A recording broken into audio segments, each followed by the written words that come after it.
तो हेलो दोस्तों, आपका स्वागत है मस्ती क्लासेस बाय प्रियांशु में। तो आज हम लोग इस वीडियो में क्लास 10 साइंस का हम लोग कुछ ऑब्जेक्टिव प्रश्न को लेकर आ गए हैं। ठीक है, तो बिना देरी के इस वीडियो को शुरू करते हैं। पहला नंबर प्रश्न है कि विद्युत चुंबक बनाने के लिए किस पदार्थ के छड़ का उपयोग हम लोग करते हैं? नरम लोहे के। Option number C. अगला प्रश्न है, जब किसी चालक तार से विद्युत धारा प्रवाहित होती है तो उसमें गतिशील कण क्या होते हैं? तो इलेक्ट्रॉन होते हैं। Option number D. अगला प्रश्न कि ओम के नियम बराबर क्या होता है? तो V बराबर IR। ऑप्शन नंबर ए हो जाएगा।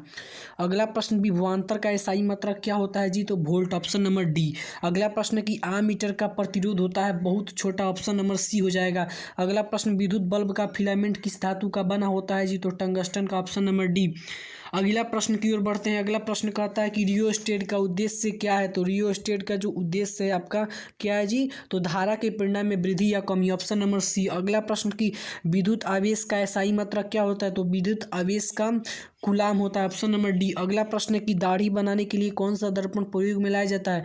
तो अवतल दर्पण। Option number C. अगला प्रश्न है कि श्वेत प्रकाश वर्ण में किस रंग का किरण का विचलन अधिक होता है? तो विचलन सबसे अधिक बैगनी का, सबसे कम लाल का, तरंगदैर्घ्य सबसे ज्यादा लाल का, तरंगदैर्घ्य सबसे कम बैगनी का।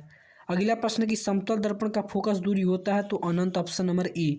अगला प्रश्न कहता है कि अवतल दर्पण के सामने वस्तु को कहाँ पर हम लोग रखें कि ताकि प्रतिबिंब उल्टा, वास्तविक और समान आकार का बने? तो वक्रता केंद्र पर रखेंगे तो समान आकार का बनेगा, फोकस पर रखेंगे तो अनंत पर बनेगा। अगला प्रश्न है कि तारे का टिमटिमाने का कारण क्या है? तो वायुमंडलीय अपवर्तन। ऑप्शन नंबर सी।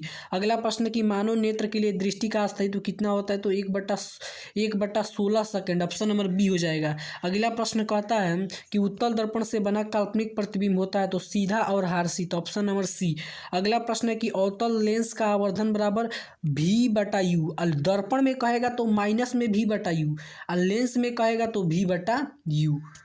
ठीक है। अगला प्रश्न कहता है कि निम्नलिखित में से कौन सर्ववहन उत्तक है? कौन जी है जो सर्ववहन उत्तक है? तो आपका फ्लोएम भी है और जाइलम भी है। ऑप्शन नंबर डी हो जाएगा, बी और सी। प्रोटोजोआ उत्सर्जी पदार्थ का निष्कासन कैसे करता है? तो विसरण द्वारा। Option number B.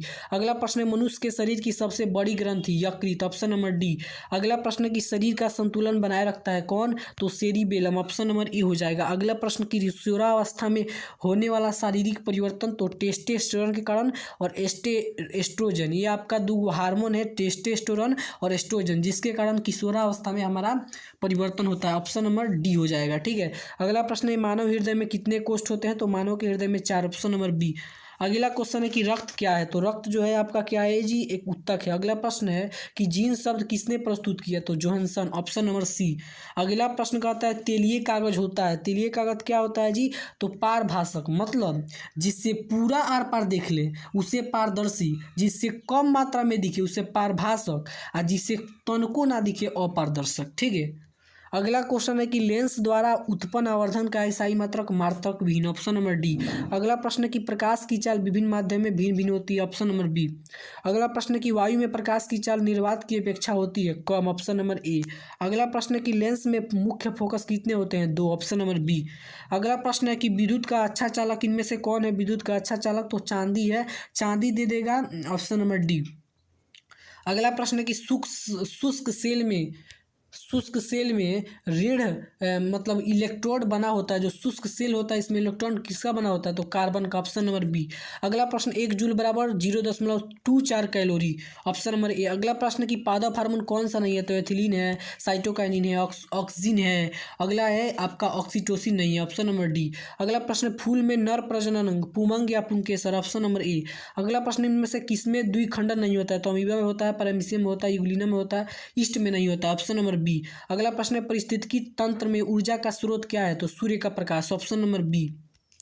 अगला प्रश्न, निम्न में से कौन सा अनुवांशिक के पिता कहा जाता है? तो ग्रेकर जोन मंडल। Option number B. अगला लास्ट क्वेश्चन है आपका, 2-3 और है कि अगला प्रश्न है कि हरे पौधे कहलाते हैं? तो हरे पौधे उत्पादक, और जो उत्पादक को खाते हैं उसे उपभोक्ता, और जो उत्पादक और उपभोक्ता के मरे हुए शरीर को अंतिम रूप से नष्ट कर देते हैं उसे अपघटक। अगला प्रश्न है कि नर युग्मक के गुणसूत्र की संख्या 23, ऑप्शन नंबर बी। अगला प्रश्न है कि ओजोन परत पाई जाती है, ओजोन परत कहाँ पाया जाता है? एटमॉस्फेयर में, ऑप्शन नंबर ए। तो यही आपका ऑब्जेक्टिव प्रश्न था 40 गो साइंस का। अगर आप लोग को हमारा वीडियो अच्छा लगता हो तो हम वीडियो को जैसे लाइक करें, शेयर करें, और ऐसे ऐसे वीडियो को देखने के लिए मस्ती क्लासेस बाय प्रियांशु को जरूर से जरूर सब्सक्राइब कर लीजिए।